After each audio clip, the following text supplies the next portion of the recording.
Bom, acho que tá aí. Você me ouve assim, Raquel?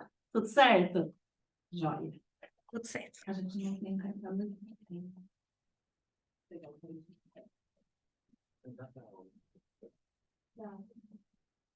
Gente, vamos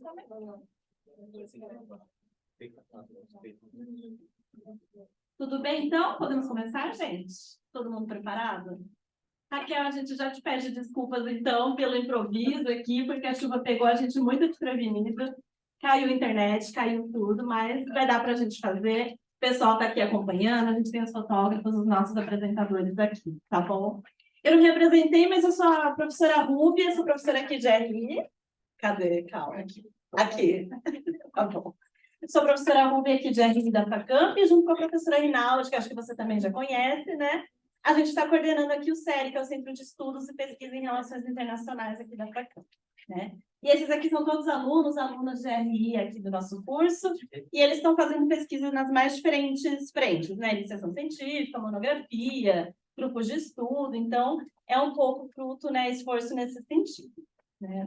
Temos os banners deles aqui também, acho que você recebeu também, por e-mail. Eu recebi os trabalhos, né? Aquele resumo expandido. Ah, tá ótimo. Depois a gente pode mandar. Melhor. Depois a gente manda para você também os banners. A ideia é que eles levem isso depois para frente, participem de mais eventos, né? Tudo certo? Conseguimos agora trazer os banners? Quer começar, Pamela? Tá com o script? Então, a Pamela, que é uma das estagiárias aqui do CERI, vai começar oficialmente a transição. Olá, boa tarde. Perdão, a chuva apertou forte aqui. Apareceu? Deixa eu pôr você. Ixi, Isso. é, Aí. pera lá. Aí você olha aqui. Oi, boa tarde. Bom, dando boas-vindas, então, boa tarde a todos. Dando boas-vindas à nossa terceira mesa do quinto ciclo de debates. Eu sou Pamela Garrido, estudante do quinto ano de EcoRI da Facamp, e o ciclo visa a difusão de resultados das pesquisas conduzidas pelos alunos de Relações Internacionais da Facamp em formatos de projeto de pesquisa, grupo de estudos, monografia e iniciação científica. Nesse ano, o ciclo ocorrerá de 30 de outubro a 14 de novembro, com temática de apresentação de resultados de pesquisas em formato de pôster. As mesas contam também com a participação de convidados externos, pesquisadores e professores de universidades públicas e privadas de todo o Brasil, como debatedores. Com o propósito de promover a divisão das pesquisas conduzidas pelos alunos de Relações Internacionais da Facamp, por meio de intercâmbio de conhecimento entre as instituições de ensino e pesquisa dos debatedores convidados. Com grande honra que declara aberta a terceira mesa do nosso quinto ciclo de debates discente, denominada Tecnologia e Cooperação Internacional. Para discutir a mesa de hoje, é com grande honra que damos boas-vindas à nossa convidada, a professora Raquel Contígio. A professora Raquel é doutora em Relações Internacionais na área de Paz, Defesa e Segurança Internacional pelo Programa de Pós-Graduação de Santiago Dantas e mestre em Instituições, Conflitos e Negociações Internacionais pela PUC Minas. É professora do curso de Relações Internacionais da mesma instituição, e vice-coordenadora do Grupo de Elaboração de Cenários e Estudos de Futuro, GCEP. Além disso, é pesquisadora do Grupo de Estudos de Segurança e Defesa Internacional, GEDES, do Grupo de Pesquisas em Instituições Internacionais de Segurança, GPIS, e é membro do Laboratório de Política Internacional, LAP. Professora Raquel, nós agradecemos sua presença e sua disponibilidade em participar da nossa terceira mesa do quinto ciclo de debate. Na mesa de hoje, contaremos com a apresentação de dois trabalhos. Vamos começar pela apresentação da pesquisa intitulada Cooperação Internacional para o Uso Pacífico do Espaço Exterior, desenvolvida pelos pesquisadores Rebeca Rodrigues, Yasmin Cristine dos Santos e Giovanni Lana. Vocês terão 10 minutos para apresentar a pesquisa de vocês. Vocês têm a palavra. Muito obrigada. Primeiramente, muito obrigada, Raquel, pela sua disponibilidade para estar aqui escutando a gente. Bom, o nosso tópico foi para uma pesquisa do nosso modelo de simulação aqui da Facamp. Então, ele foi mais visado para os alunos do ensino médio, que eram os que iam participar. E aí a gente basicamente foca em como a AG é, de fato, o único órgão assim que tem, de fato, a soberania entre os estados. O princípio da soberania entre os estados. Porque eles têm o mesmo poder de voto e a gente fala bastante que o tópico, ele não está no primeiro comitê, e sim no quarto comitê, que é o de políticas especiais e descolonização. Exatamente porque os estados, na época, queriam mostrar que o espaço não é somente para uma corrida armamentista, e sim ele pode estar trazendo muitos benefícios para a comunidade internacional desenvolver pesquisas tecnológicas em satélites e tudo mais. Então, levando em consideração isso, a gente traz também a questão que o espaço é um bem global comum, e porque ele está fora de jurisdição. Então, todos os espaços devem ter acesso igualitário aos bens que o espaço pode promover.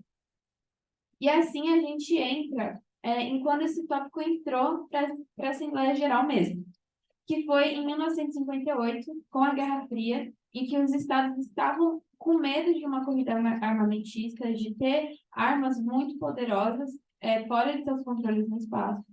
Então, eles criam esse comitê para estar conseguindo discutir isso. E aí, na primeira resolução, a gente também é criado o COPUS, que é o Comitê para os Assuntos do Espaço Exterior.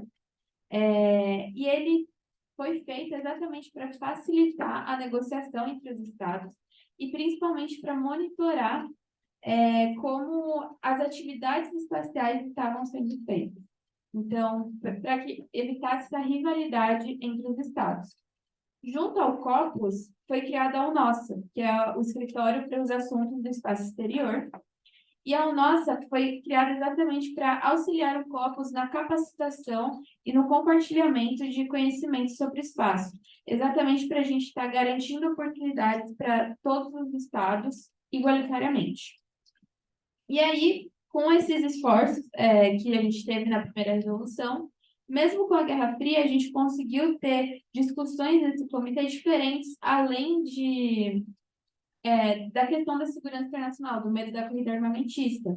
E o que a gente vê que foi estabelecido nas primeiras resoluções são que as atividades espaciais, elas são benéficas a todos os estados, então todos devem ter acesso a elas, que o espaço ele deve ser utilizado somente para fins pacíficos e especialmente para o bem da humanidade, e destaca principalmente a questão do intercâmbio de conhecimento, de como os estados com maior capacidade tecnológica devem estar fornecendo meios de capacitação, de conhecimento para estados que têm uma menor capacidade nisso.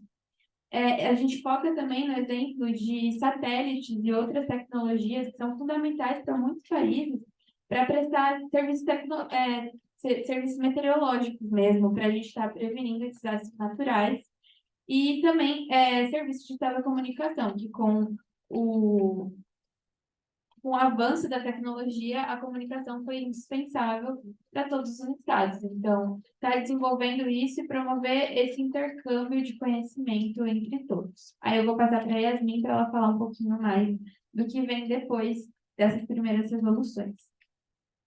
Bom, então, primeiramente, muito obrigada pela sua disponibilidade. E agora que a Beca deu mais um contexto geral sobre esse assunto, eu queria trazer a atenção para dois dos principais documentos que vão discutir a cooperação internacional para o uso pacífico do espaço. Então, o principal documento, o primeiro desses principais documentos, é a Declaração dos Princípios Jurídicos Reguladores das Atividades dos Estados na Exploração e Uso do Espaço Exterior.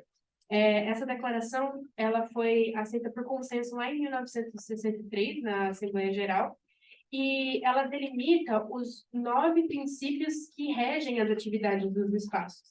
E o objetivo principal, então, desse documento era, de fato, estabelecer, dar ênfase para a cooperação internacional. E aí, fazendo uma diferenciação com o próximo tratado que eu vou comentar, a declaração, ela apresenta esses 9 princípios, e aí no tratado sobre os princípios que regem as atividades dos estados na exploração e uso do espaço exterior, incluindo a Lua e outros corpos celestes, e tem uma delimitação maior desses 9 princípios. Então, é o Tratado do Espaço, que vai ser adotado em 1966. Ele dá um passo maior, ele dá um passo além para a Declaração dos Princípios Jurídicos. Então, ele vai ser totalmente baseado, né? Eles são uma continuação um do outro, porém, o tratado, ele cria obrigações jurídicas, ele cria normas que os estados que ratificaram esse documento, eles vão ser obrigados a seguir. Além disso, esse tratado, acordado em 1966, ele deixa explícito que nenhum estado pode ter soberania sobre nenhuma parte do espaço, sobre nenhum corpo celeste, um outro planeta, a Lua ou qualquer outro corpo do espaço exterior. Porque, como a Beca falou, o espaço é considerado um bem comum da humanidade. Então, esse tratado, ele é totalmente baseado no direito, nas noções do direito internacional. Ele vai dar o pontapé inicial para a criação, de fato, de um direito internacional que vai deixar explícito as regras de como tem que ser conduzido a exploração do espaço. Além disso, esse tratado de 1966, ele vai enfatizar muito a proibição de armas nucleares. Se a gente pensar na época que ele foi escrito, era o contexto da Guerra Fria, e o principal objetivo, um dos principais objetivos desse tratado, era impedir que o espaço se tornasse uma continuação da guerra entre Estados Unidos e União Soviética. E, por fim, esse tratado ele também estabelece que os estados eles são responsáveis por todas as ações que são feitas no espaço exterior. Então, tanto de instituições governamentais, tanto de instituições não governamentais. E aí eu gostaria de trazer o foco para o artigo 4 do Tratado sobre os Princípios que Regem as Atividades dos Estados, que fala sobre as instituições não governamentais, elas precisam ter aval dos estados e supervisão para que elas possam, de fato, fazer essa exploração. Só que no tratado, em 1966, não é deixado explícito, não está escrito, por exemplo, a questão de empresas privadas, certo? Ele fala de instituições não governamentais e que elas devem estar de acordo sempre com o direito internacional e que elas devem ser regidas, supervisionadas pelos estados. Porém, ele não traz essa questão, até porque na década de 60, se a gente for pensar num contexto mais histórico, esse não era o foco do tratado, e também a gente não tinha muitas empresas privadas, de fato, atuando na exploração do espaço exterior. Então, esses 2 tratados foram os principais para estabelecer os princípios que vão reger todas as atividades espaciais a partir da década de 60.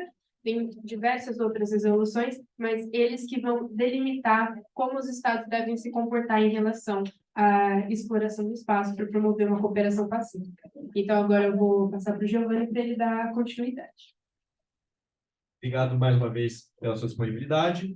E seguindo agora um pouco do que a Yasmin falou, acho que seguindo também um pouco a linha do tempo, a parte final da nossa pesquisa segue a partir do fim da Guerra Fria, então dos anos 90 para frente.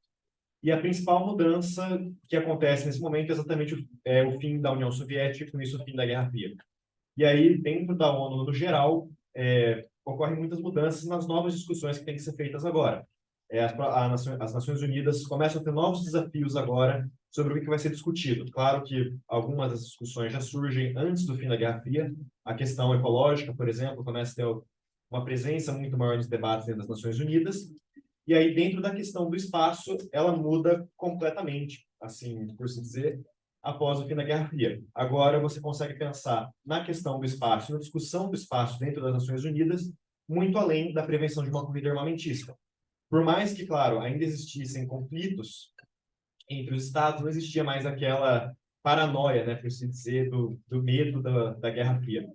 Então, a partir dos anos 90, começam novas discussões. A principal delas, por exemplo, é como se pode democratizar o espaço, como o espaço pode ser levado, a exploração espacial pode ser realizada por estados que não têm a mesma capacidade do que as potências, por exemplo. Durante a Guerra Fria, quem tinha o monopólio da exploração espacial eram os Estados Unidos e a União Soviética.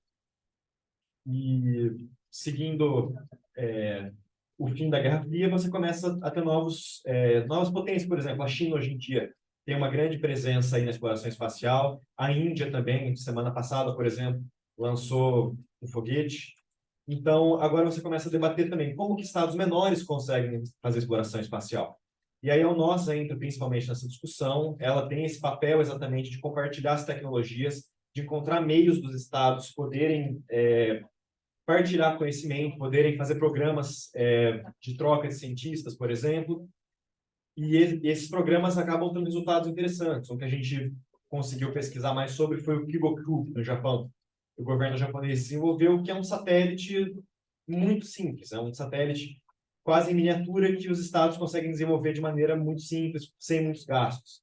Então, você consegue, através dessas novas tecnologias, dessa cooperação maior, que não era possível durante a Guerra Fria, já que as tecnologias espaciais, bom, a própria corrida espacial, né, que aconteceu durante os anos 60, 50, a tecnologia espacial deixa de ser essa coisa restrita, secreta, e passa a ser uma possibilidade dos estados compartilharem entre eles, para o bem da humanidade. Isso também é o que entra, por exemplo, na agenda Space 2030, de que você tem possibilidades de tecnologia espacial serem utilizadas no dia a dia. Como que a gente pode utilizar os resultados de pesquisa que a gente tem na área espacial para melhorar a vida na Terra?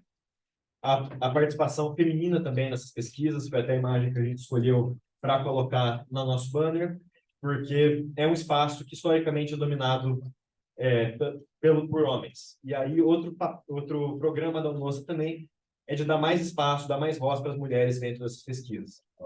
E aí acho que o ponto principal que a gente chegou nessa pesquisa foi de que precisa ter uma atualização nos tratados. Eles foram feitos durante a Guerra Fria, eles foram feitos décadas e décadas atrás. E agora a gente tem coisas como a Yasmin trouxe, por exemplo, como empresas privadas. Agora você tem mais de uma empresa em mais de um país que é capaz de mandar um satélite, que é capaz de mandar pessoas mesmo para o espaço. E como que você vai tratar disso? Como que essas pessoas vão ser responsabilizadas? Como que essas empresas vão ter a atuação delas delimitada? Então, como que isso vai funcionar? Então, eu acho que esse foi o ponto que a gente chegou no final. Como que a gente pode trazer essas novas demandas? Como que a gente pode trazer esses novos desafios na exploração espacial? Como que a gente pode tratar disso no espaço das Nações Unidas? Acho que é isso. Muito obrigado.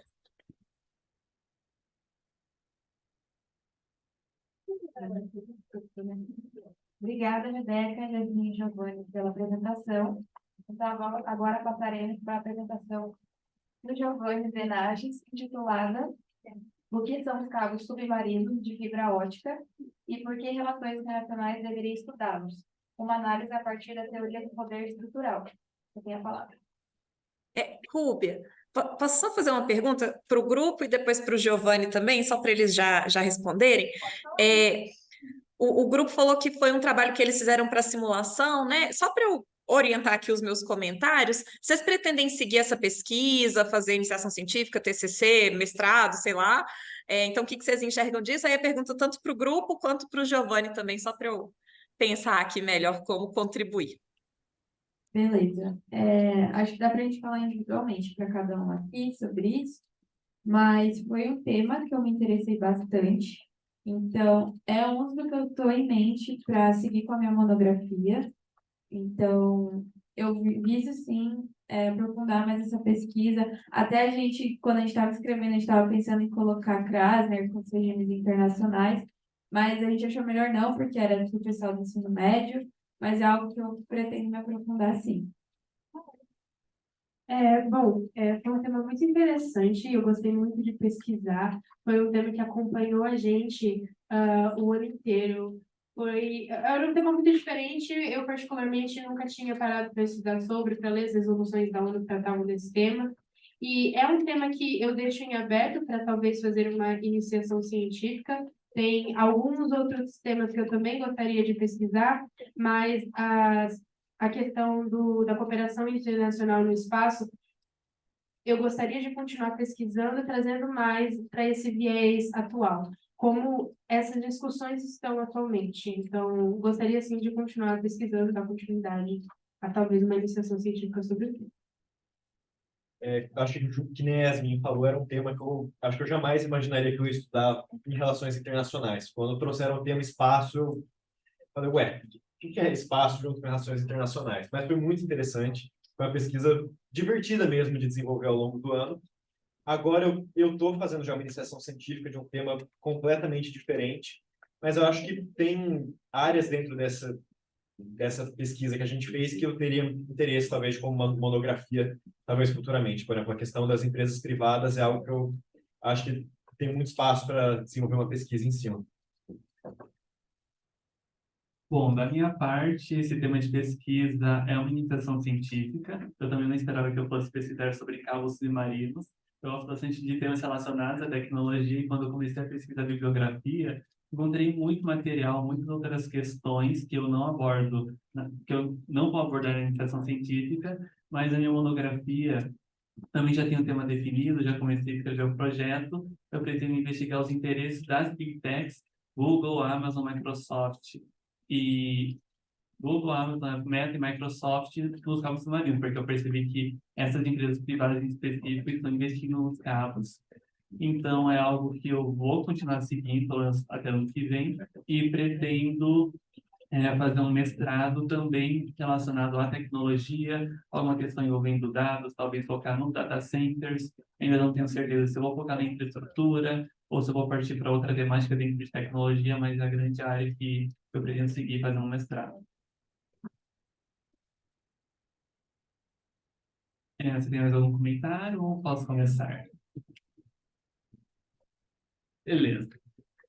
Primeiramente, queria apresentar que esse é um tema de iniciação científica e ele ainda está em desenvolvimento numa fase inicial. Então, vou apresentar as informações coletadas que eu tenho, algumas conclusões parciais e também algumas hipóteses pelo que eu fui descobrindo com o desenvolvimento do projeto e também o início da pesquisa. Como eu já falei, pretendo seguir com essa pesquisa sobre cabos submarinos dentro na minha monografia, mas com outro foco. Eu estou pretendendo usar a mesma base teórica, que é o conceito de poder estrutural movido pela fusão strength. Bom, o tema da iniciação científica, ele busca, eu pretendo investigar, chamar a atenção do campo de relações internacionais para a infraestrutura de cabos submarinos. Recorrentemente, essa infraestrutura em específico é tratada, não é muito abordada, não é muito estudada pelo campo de relações internacionais, apesar de ser uma infraestrutura muito importante para o mundo, para todas as pessoas, todos os estados, empresas, todos os stakeholders, mas ela não recebe a devida atenção dentro do campo de relações internacionais. Quando é tratado sobre cabos submarinos, esse tema é tratado em 3 campos, ou dentro da segurança, ou é feita uma discussão mais jurídica, dentro do campo de legislações, regimes internacionais, ou apenas dentro, tratando os cabos submarinos como arranjos tecnológicos, inclusive, pelo que eu percebi nos estudos de tecnologia que acabam trazendo cabos submarinos ou infraestrutura de modo mais geral, não direcionar a atenção especificamente para os cabos, mas também trata como apenas arranjos tecnológicos. Então, eu pretendo explorar mais a dimensão que existem relações de poder, que permeia esse debate sobre os cabos submarinos, não apenas relações comerciais, não apenas debate sobre segurança, não é apenas uma questão legal de regimes, e muito menos apenas arranjos tecnológicos, servem como um meio de transmissão de dados. Então, nesse sentido, primeiro, acho importante trazer alguns aspectos dos cabos submarinos. Afinal, eles não é uma tecnologia, não é uma ideia recente, não é algo novo. O primeiro cabo foi instalado em 1850, então ele já conta com mais de um século de história e, com o passar do tempo, primeiro no cabo de telégrafo, ele acabou tendo, essa rede foi ampliada e aprimorada, então a partir dos anos 80, 90, passaram a ser desenvolvidos cabos de fibra ótica, que contam com maior tecnologia, maior segurança, tanto no sentido da integridade física, quanto na proteção dos dados que passam pelos cabos, e também a rede foi ampliada. Hoje, aproximadamente 95% de todos os dados e informações que transitam entre estados passam por cabos submarinos, não por satélites. E nos Estados Unidos, por exemplo, menos de 1%, aproximadamente 0,6% de todas as informações que passam dos Estados Unidos é por satélite. Então, dá para perceber que os cabos submarinos é fundamental, a principal infraestrutura que garante a transmissão dos dados. Então, nesse sentido, chama atenção isso a sua importância crítica, e crítica também no sentido de infraestrutura crítica. Um documento do Departamento de Estado, Departamento de Defesa dos Estados Unidos, define uma infraestrutura crítica como alguma infraestrutura que se debilitada, destruída, incapacitada ou inviabilizada, pode representar uma ameaça à segurança nacional ou internacional, que também acaba dialogando com o principal debate, que é sobre segurança. Novamente, eu preciso reforçar as questões de poder e também outros aspectos estratégicos dos cabos submarinos, estratégicos, políticos e econômicos. Então, um caso que ilustra muito bem essa questão é o vazamento de dados por Edward Snowden, ex-funcionário da National Security Agency, que em 2013 revelou documentos sigilosos da agência que revelaram um programa de espionagem que estavam sendo conduzidos pelos Estados Unidos. E o que chama muita atenção é que a presidente Dilma Rousseff, em 2013, ela estava no seu primeiro mandato, e também Angela Merkel, chanceler alemã, estavam sendo alvos de espionagem desses programas. Isso chamou muita atenção da comunidade internacional, tanto que Brasil e Alemanha levaram o tema para a Assembleia Geral, depois foi adotado como um tema de privacidade digital no Conselho de Direitos Humanos, e um dos meios pelos quais estavam sendo coordenados e coletados os dados desse programa de espionagem era por meio do grampeamento de cabos submarinos. Então, dá para perceber que é uma infraestrutura que merece a devida atenção e não tem sido tratada nos estudos de relações internacionais. E como reação a esse escândalo, a essa revelação, os BRICS, Brasil, Rússia, Índia, China e África do Sul,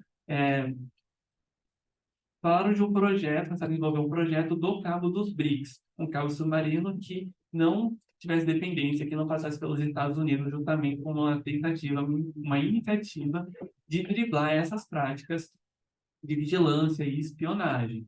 No Brasil, foi chamada a CPI da espionagem, ela recebeu esse nome, justamente para investigar esse caso, e no relatório final foi apontado que uma das medidas pelas quais que o Brasil poderia atuar em padrões nacionais, desenvolvimento de tecnologia nacional e também reforçar a proteção e segurança dos cabos submarinos também como um meio de garantir que práticas como essa não ocorressem novamente ou mesmo de maior segurança do Brasil nesse sentido.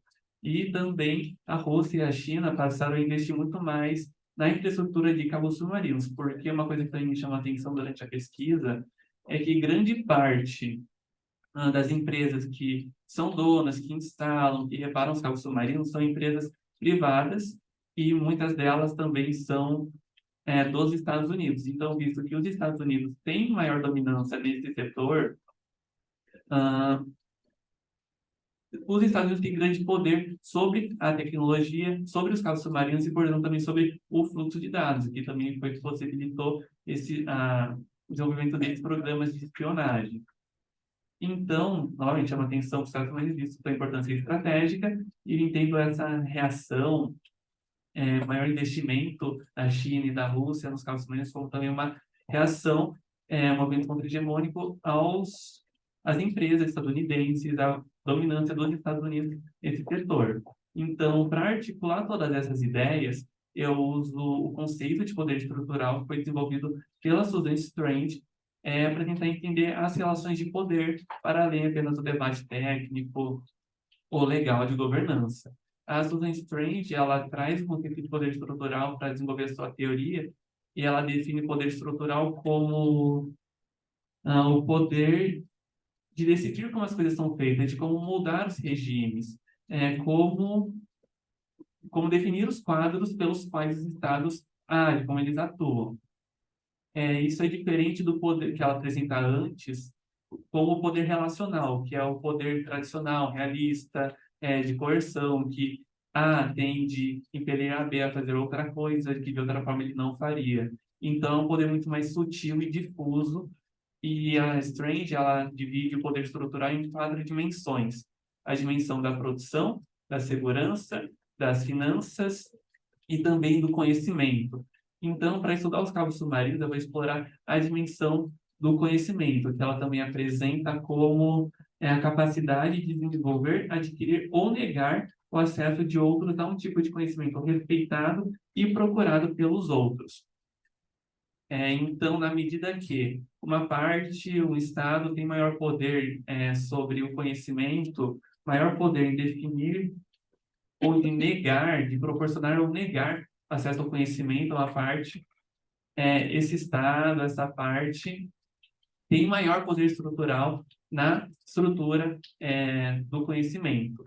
Não existe uma hierarquia entre todas as estruturas, mas eu pretendo focar nela porque é o que melhor dialoga com os cabos submarinos e também com todos os atores que participam desse setor. Primeiramente, também na obra da Strand, ela divide o poder estrutural, a dimensão do conhecimento em outros 3 aspectos. E um deles, que me chama bastante atenção, é sobre como ela divide em 3 níveis o poder, a dimensão do conhecimento, e um deles é os canais pelos quais as crenças e o conhecimento são transmitidos. Eu interpreto e acredito que tem como relacionar isso com os cabos submarinos. Afinal, os cabos submarinos são a principal fonte, a principal forma de transmissão dos dados e informação. Conhecimento pode ser algo muito subjetivo, então a gente tem que tratar o conhecimento enquanto informação. Os cabos submarinos são responsáveis pela transmissão das informações, tanto que os programas de espionagem foram possibilitados por conta dos cabos submarinos. O grampeamento possibilitou a coleta dessas informações. Então, pretendo articular tudo isso com base nessa teoria. Então, pensando que uma das coisas que eu identifiquei que me chamou mais atenção é que grande parte das empresas que participam desse setor são empresas privadas, eu desenvolvi algumas hipóteses e também são as minhas conclusões parciais. A primeira delas é que os cabos submarinos eles podem pode servir como meio de manifestação do poder estrutural. E também que, além dos estados, também as empresas privadas elas podem manifestar um poder estrutural próprio frente aos estados, visto que as empresas são as principais responsáveis pela gestão dos cabos submarinos. Elas quem são responsáveis elas quem são as responsáveis pela manutenção, pela instalação, pela gestão como um todo dos cabos submarinos, em especial dos Estados Unidos. Agora a gente vê que os BRICS, Rússia, China, têm investido mais nos cabos submarinos e isso é interpretado na literatura como uma ameaça, apesar de não existir nenhuma evidência que comprove que há algum interesse por trás. Isso é algo que pode ser explorado, mas, a princípio, pelo que eu li pela literatura, há uma crítica também sobre essa visão ocidental nesses estudos, mas não há nenhuma evidência que Estados Unidos, que China, Rússia tenham algum interesse, além de fazer de balancear os Estados Unidos nesse setor. E também, como conclusão parcial, entendo que é necessário que as relações internacionais prestem mais atenção e debatam sobre os cabos submarinos. E é isso que eu tenho até o momento da minha pesquisa.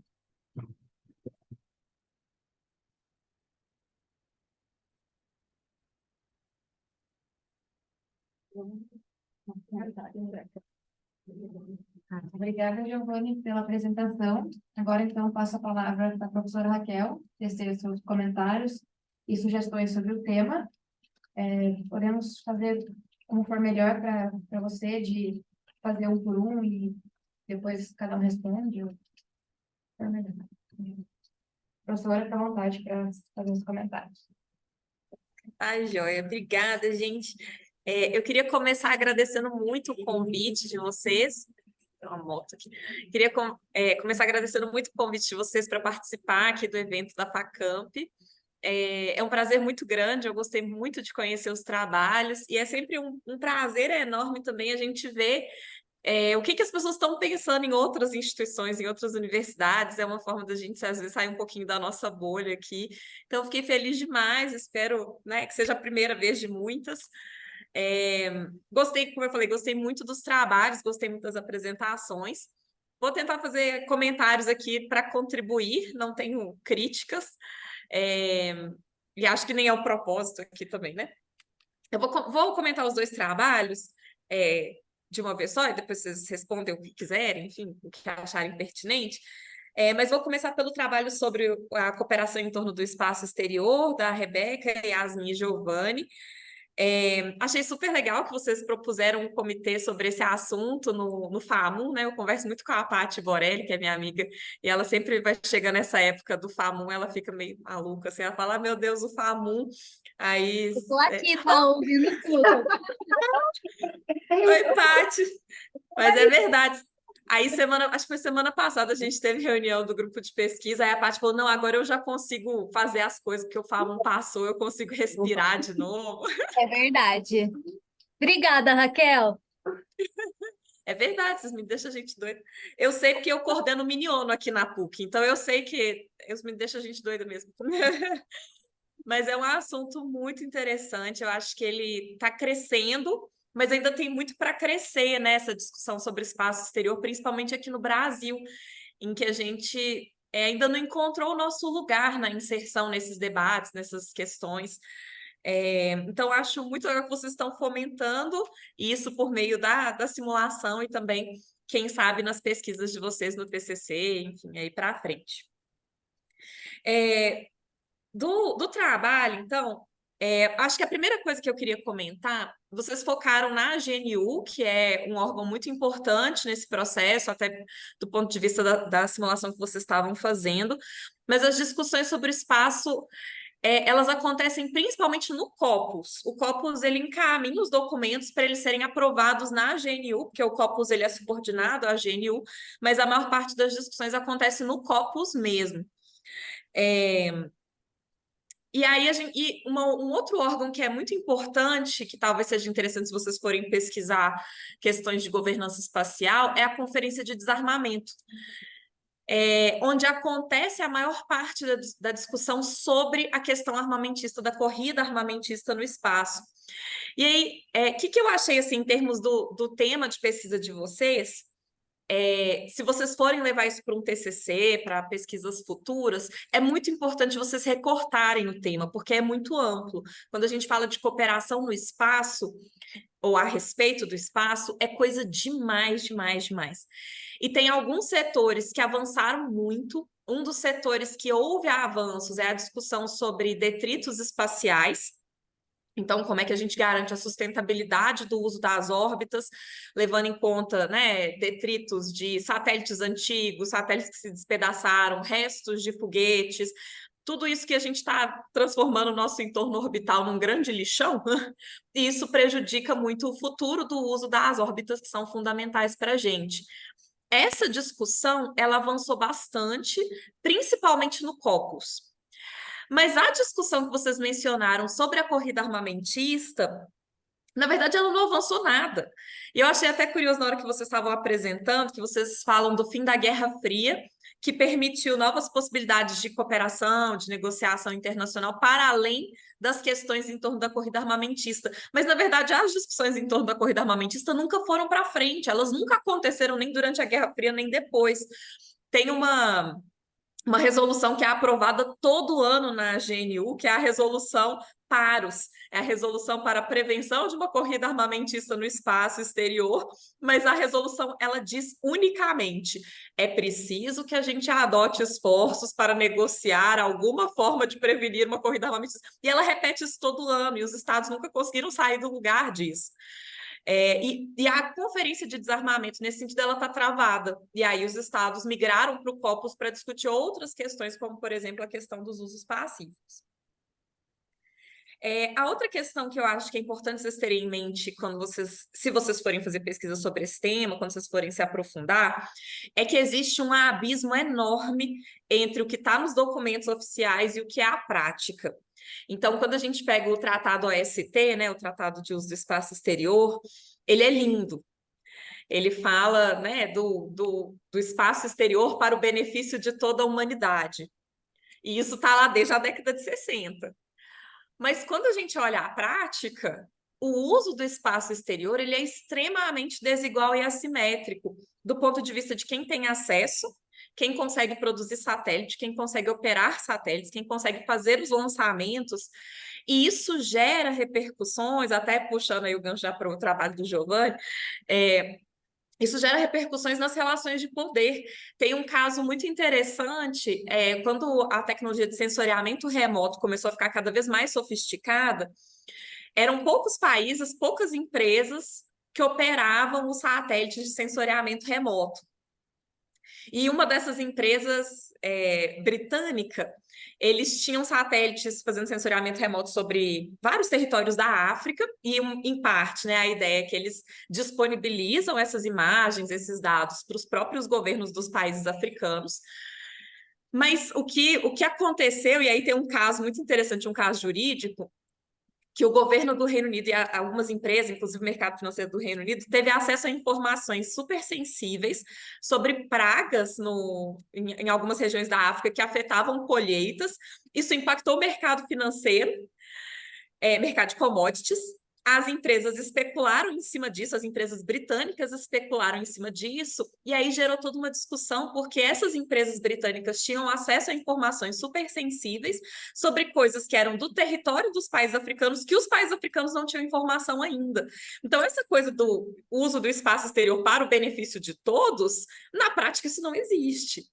E até quando a gente vê as instâncias de cooperação internacional, mesmo a Estação Espacial Internacional, que é um dos maiores exemplos de sucesso de cooperação, existe pouquíssima transferência de tecnologia.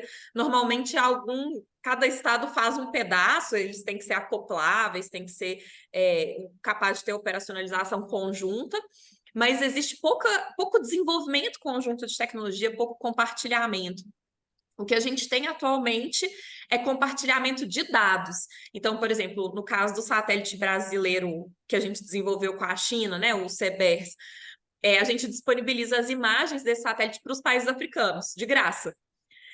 Mas é sempre essa coisa de dependência, que está também no trabalho do Giovanni, né, que também aparece, assim, são poucos países, poucas empresas concentrando os recursos, concentrando as informações, e a maior parte do mundo numa situação de muita dependência. Um tempo atrás eu ouvi um podcast, tem um podcast muito legal para quem gosta de espaço, recomendo vocês ouvirem, eu não vou lembrar exatamente qual episódio que era, mas o podcast chama War in Space. E aí teve um episódio que eles entrevistaram uma moça que é especialista nos programas espaciais africanos, e ela foi dar participar de um evento no Pentágono. E aí ela comenta que quando ela chegou lá, ela estava comemorando que os países africanos têm investido cada vez mais nos seus programas espaciais, eles estão tentando buscar formas de inserção e tal. E o que ela percebeu é que os militares americanos enxergavam isso como uma ameaça potencial para os Estados Unidos. Eles não viam isso com bons olhos, porque é mais gente para disputar, é uma redução desse poder que os Estados Unidos exercem atualmente. Até o desenvolvimento de tecnologias de geoposicionamento, por exemplo, né? Os Estados Unidos, originalmente, quando desenvolveram o GPS, eles disponibilizavam os dados para os outros países, mas com um erro muito maior. Então, assim, eles conseguiam precisar exatamente onde as pessoas estavam, mas na hora que eles vendiam esses dados, disponibilizavam para outros países, eles aumentavam o erro. Então, assim, você tinha, ao invés de ter um erro de 3 metros, você tinha um erro de 300 metros, 1 quilômetro, enfim. E aí os países europeus falaram, então a gente vai desenvolver o nosso próprio sistema de geoposicionamento. E aí os Estados falam, não, então a gente libera para vocês, tá? Enfim. Então essa coisa, enfim, existe uma enorme distância entre a beleza dos documentos oficiais e o que é a prática da política espacial de fato.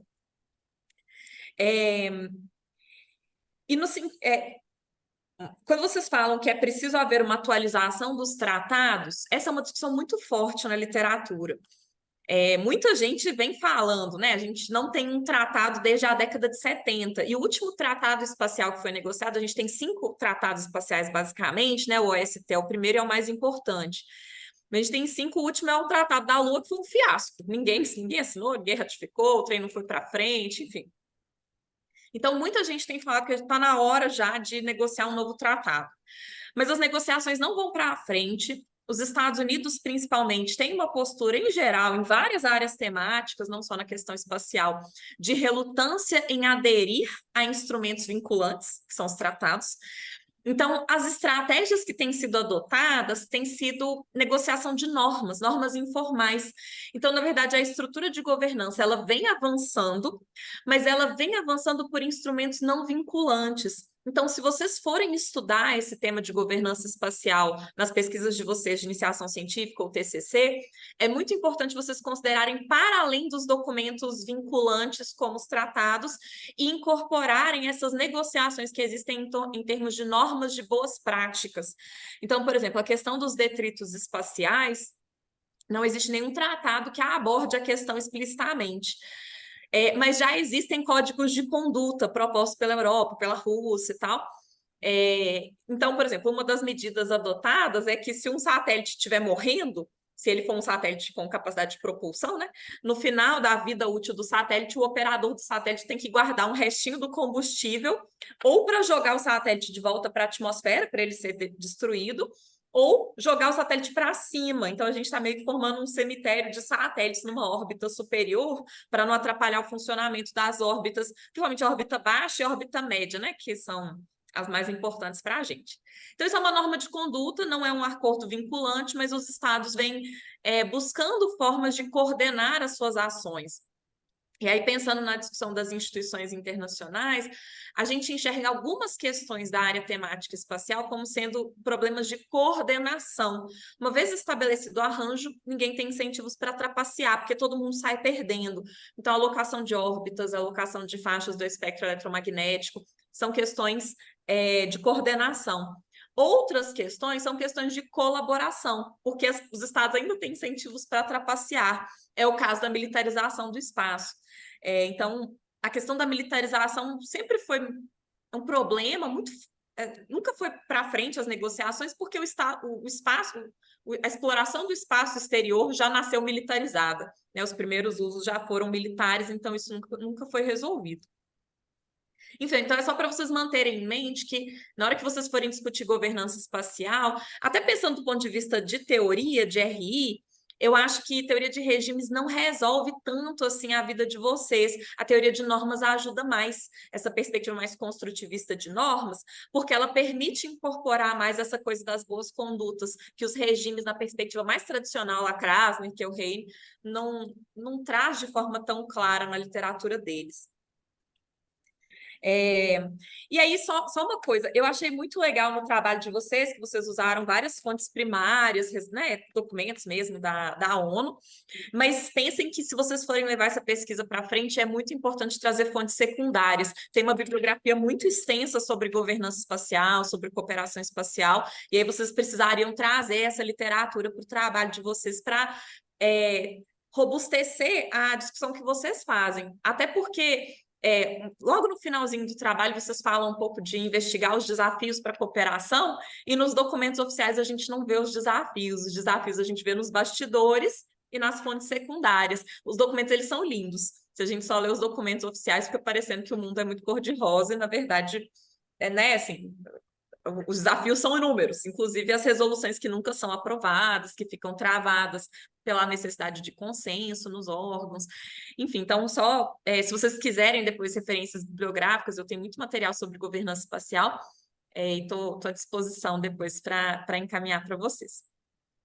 Mas enfim, gostei demais do trabalho, gostei demais do tema, e parabenizo vocês e espero que realmente vá para frente. A gente precisa de mais gente pesquisando usos do espaço aqui no Brasil.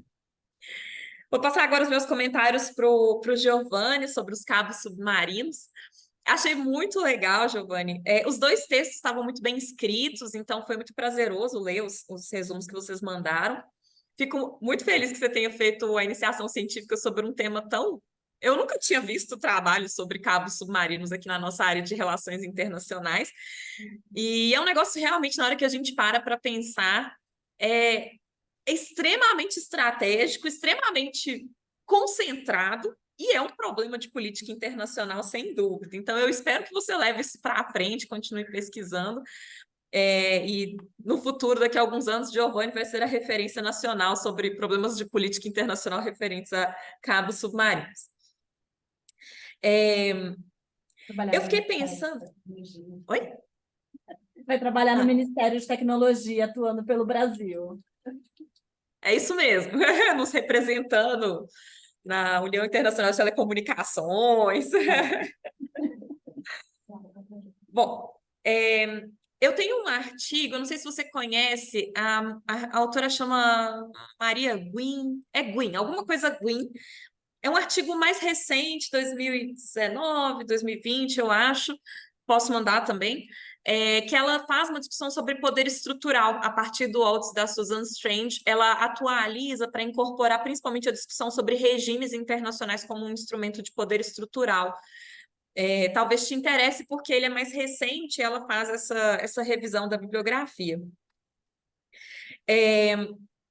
Eu achei o tema muito legal, eu fiquei pensando se a teoria de poder estrutural ela é a melhor forma de abordar, ou se teria outras discussões também relevantes pensando em teoria da dependência, porque uma parte do que você está falando é um recurso muito concentrado, e países como o Brasil estão em uma posição de dependência e, portanto, de vulnerabilidade, como foi o caso dos grampos no episódio da espionagem. Então, eu fiquei pensando se teria outras literaturas que te acrescentam também. Até porque na hora que você enquadrou a questão dos cabos dentro da dimensão de conhecimento do poder estrutural, você mesmo comentou aqui na sua apresentação que é um encaixe não perfeito, né? Assim, se é realmente de conhecimento que você está falando, porque me parece que é um problema material, não é um problema não é um problema ideacional, é um problema material do acesso aos recursos. Na área espacial, eu conheço muito mais da área espacial, então eu fiz algumas analogias na hora que eu estava lendo o seu trabalho, ouvindo sua apresentação. A gente fala, por exemplo, do problema da redundância. Então, hoje em dia, todo mundo depende de satélite, da mesma forma que todo mundo depende dos cabos submarinos. E na questão dos satélites, hoje, existe uma discussão muito forte sobre como é que você protege esses recursos, caso aconteça um conflito, caso aconteça, sei lá, alguma danificação dessas constelações. E uma das coisas que se fala é sobre redundância e interoperabilidade. Então, se você tem satélites produzidos por estados diferentes, eles têm que conseguir conversar entre si. E aí eu fiquei pensando se existe essa discussão também a respeito dos cabos submarinos, essa questão da redundância, e se isso passa um pouco pela postura da Rússia e da China que você mencionou, de investirem nesses sistemas, para reduzirem a sua dependência em relação aos sistemas americanos, mas também para ter essa redundância caso os sistemas sejam danificados. E aí, a principal questão que eu tive, tanto lendo o seu trabalho quanto ouvindo a sua apresentação, que eu acho que talvez precisa ser melhor esclarecida na hora que você for escrever, né, seu relatório, seu TCC, enfim, é essa questão do poder estrutural que é dos estados e o poder estrutural que é das empresas. Porque isso para mim não ficou claro nem no texto, nem na sua apresentação. Eu acho que não dá para misturar as duas coisas, não dá para igualar que se a empresa americana tem o domínio, logo os Estados Unidos, enquanto governo, tem o domínio, exerce esse poder. Então, eu acho que essa é uma discussão que precisa ser feita. Como é a relação dos governos com as empresas? E aí, de novo, eu vou dar o exemplo das empresas do setor espacial. A gente fala muito do processo de privatização, as empresas privadas no setor espacial vêm ganhando uma influência muito grande, a gente viu isso, por exemplo, com Elon Musk, no caso não é nem a empresa, é a pessoa, né, o ser humano, no caso da guerra da Ucrânia. Quando a guerra da Ucrânia começou, a SpaceX forneceu o serviço de internet para o governo ucraniano, porque a Rússia interrompeu o serviço. E aí a SpaceX continuou fornecendo o serviço durante bastante tempo, e aí um tempo atrás o Elon Musk anunciou que ele não ia mais continuar pagando por isso, que se o governo dos Estados Unidos quisesse que a SpaceX continuasse fornecendo internet para a Ucrânia, que o governo dos Estados Unidos então tinha que pagar. E aí gerou uma certa tensão, até que ponto a empresa exerce poder, enfim. E aí eu vi bastante gente falando, a empresa está tendo poder demais, mas a gente esquece que sem o governo dos Estados Unidos, a SpaceX não existe. o principal cliente da SpaceX é o governo dos Estados Unidos, é ele que paga a conta. É para os editais públicos que a SpaceX desenvolve a sua tecnologia. Então, é uma relação de interdependência. Eu não entendo nada sobre operação de cabos submarinos, então não tenho a menor ideia de como é essa relação entre governo e empresa. Se você conseguir me responder, eu fiquei muito curiosa, acho muito interessante, assim, se existe uma relação de que as empresas exercem uma excessiva influência sobre o governo, ou será que o governo ainda retém as rédeas desse processo mesmo, ainda tem poder bastante significativo sobre as empresas, se é mais ou menos, enfim, então eu acho que essa é uma discussão que precisa ser feita. E eu acho muito complicado falar de poder estrutural se referindo às empresas propriamente ditas. Ainda que elas exerçam poder de fato, me soa estranho sem uma discussão mais detida do que está sendo dito, enfim, de como aplicar esses conceitos nessa relação específica.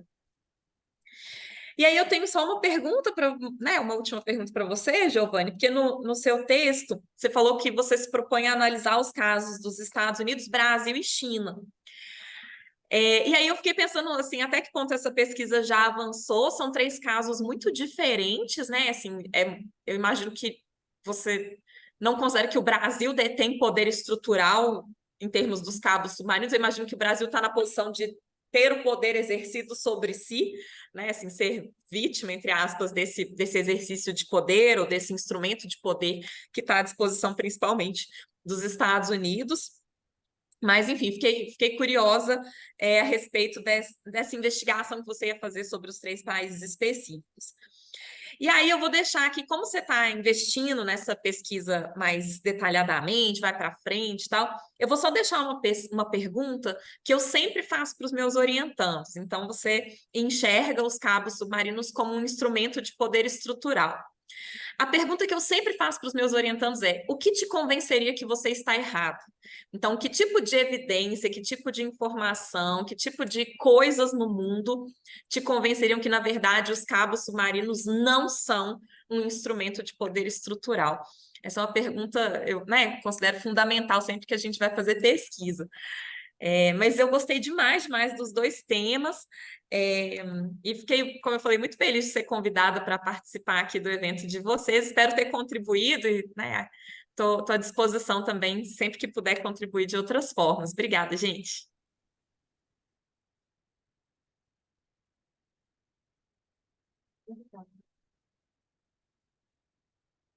Obrigada, professora, pelos comentários. Então, agora eu passo a palavra para os nossos apresentadores, para que possam responder. Muito obrigada, Raquel. Eu gostei muito dos seus comentários. Principalmente porque eu pretendo muito desenvolver essa pesquisa, então eu vou pedir para a Patrícia me mandar o seu e-mail para eu pedir referência bibliográfica para você. Você até falou de recorte temático, um que a gente estava pesquisando, mas acabou que a gente não conseguiu entrar muito para fazer essa pesquisa, foi a relação da cooperação Sul-Sul mesmo. De como, por exemplo, a Índia, a gente viu muitos casos da Índia mesmo fornecer muitas capacidades tecnológicas para países que necessitavam, satélites para países que necessitavam, do que Estados Unidos, China, Rússia. Então, eu gosto muito dessa parte de estar abordando essa cooperação Sul-Sul mesmo. Mas acho que é isso que eu tenho para comentar. Muito obrigada mais uma vez. E aí eu te mando um e-mail pedindo as referências. Muito obrigada pelos seus comentários. Eu não tenho nenhum recorte em específico sobre qual pesquisa eu gostaria de fazer, mas um dos comentários que você fez, que é uma parte que me chamou muita atenção, é o ponto da desconexão entre os tratados e as práticas. Então, eu creio que eu gostaria muito de focar em trazer decisões mais práticas e não decisões em quais a gente vai montar um tratado, vai fazer uma discussão, mas não vai ser posto em prática e a gente vai ficar discutindo esse tema até quando? Não adianta nada a gente simplesmente discutir aqui, discutir nos fóruns da ONU e não tomar ações práticas em relação a isso. Então, eu também gostaria, depois de mandar um e-mail, pedir as outras referências. Mas muito obrigada novamente pelos comentários. Acho que eles ajudaram bastante a gente a expandir o nosso panorama. Também queria agradecer muito pelos comentários e acho que um ponto que você trouxe que eu também fiquei um pouco mais interessado também em dar uma olhada é a questão de que, de uma forma ou de outra, as empresas privadas que tratam o espaço têm como clientes os governos. Então, o que é isso também? Que elas não são agentes 100% independentes que estão ali querendo explorar o espaço por interesse próprio. Não. Tem uma relação com o governo, por exemplo, a SpaceX, do Elon Musk, está o tempo inteiro fazendo parcerias com a NASA, o tempo inteiro ali envolvido em projetos junto com a NASA. Então, acho que se fosse para desenvolver uma pesquisa, acho que eu desenvolveria pessoalmente mais para esse lado aí. Mas muito obrigado pelos comentários. Primeiramente, também gostaria de agradecer a todos os comentários. Bom, primeiro falando sobre a questão da interdependência, como é a relação entre os estados e essas empresas, essencialmente privadas. Esse foi o ponto que me motivou a fazer essa pesquisa, explorar um pouco mais essa relação entre as empresas, o mercado e os estados, entender quais são os seus termos. Por isso que eu pensei que o conceito, a teoria do poder estrutural seria mais adequado e aplicável para estudar essas relações. Isso que eu imaginei que, como são essas empresas, as que são as principais responsáveis pela gestão dos campos submarinos, elas teriam maior capacidade de definir os termos, os regimes, isso que se elas não fizerem isso, ninguém mais vai fazer, porque os estados não são tantas as estatais que... Existem muitas empresas estatais que investem em campos submarinos. Então, pense mais nessa relação, conhecimento nesse sentido. Se essas empresas não o fizerem, os estados também, de certo modo, também são dependentes dessas empresas. Pensando na relação de interdependência, que as empresas também dependem dos estados, eu sei que tem muito material histórico. Tanto que logo no começo, depois da instalação do primeiro cabo submarino, lá no século XIX, a empresa britânica passou a receber subsídio do Estado. Então, sim, tem uma forte relação histórica, a relação entre as empresas e os estados. Eu vou procurar com certeza sobre a teoria da dependência, não pensei que eu poderia ir atrás dela, porque a gente também não estudou em nenhum momento muito a fundo sobre, mas é algo que com certeza eu vou atrás disso. Questão material, pensei mais nesse sentido, de aplicar o poder estrutural, pensando na criação dos regimes, porque são essas as empresas que são responsáveis pela infraestrutura. Acredito que é isso que eu tinha para falar.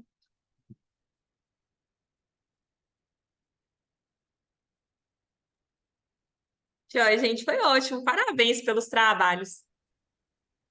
Obrigada. Então, eu passo a palavra para o nosso público. Antes que a professora fazer algum comentário. Ela quer comentar. Ela quer falar um oi. Eu ia falar oi. Vai lá. Mas meu comentário já fala oi, Raquel, mas eu aproveitei aquela brecha. Mas agradeço os comentários, eu não quero ficar na cadeira. Eu agradeço os comentários. Parte não, os dois grupos foram orientação tenda do meu aqui no meio, né? Mas principalmente os comentários na IC do Giovanni abriram bastante questões aqui para a gente pensar, né? E também as linhas de futuras pesquisas aqui na área do espaço, que eu vou encorajar bastante para que seja, né, fomentado, porque realmente não tem quase nada, né, escrito do Brasil. Eu lembro que eu conversei com você, né, mas acho que falta mesmo pesquisa das relações internacionais brasileiras nessa área. Mas obrigada, né, por ter aceitado participar. Deixa eu ver se o pessoal tem perguntas aqui. Então, tímidos. Professora Raquel, eu queria perguntar se você gostaria de fazer alguns comentários finais, já encaminhando para nosso fim. Você também tinha perguntado sobre o porquê da escolha dos Estados Unidos, Chile e Brasil, e também no projeto, e acredito também no arquivo que eu enviei, selecionei os 5 cabos mais extensos como principal objeto de estudo. Primeiro, por que Estados Unidos, Brasil e China? Justamente para tentar diversificar o país que é dominante nesse setor, China, país que está emergindo, Brasil nessa posição de independência, e também é muito ativo, que tem um movimento muito grande em ter maior, não vou falar dependência, mas depender um pouco menos as tecnologias, porque após o episódio de Snowden, várias outras coisas foram feitas, várias outras medidas políticas foram adotadas. Então, por isso, esses 3 países também como uma tentativa de recorte, justamente para não pesquisar todos os cabos, todos os países, também por isso focar nesses 5 cabos em específico. Entender esses arranjos entre os estados e as empresas que atuam nesses cabos. Por isso, essa escolha.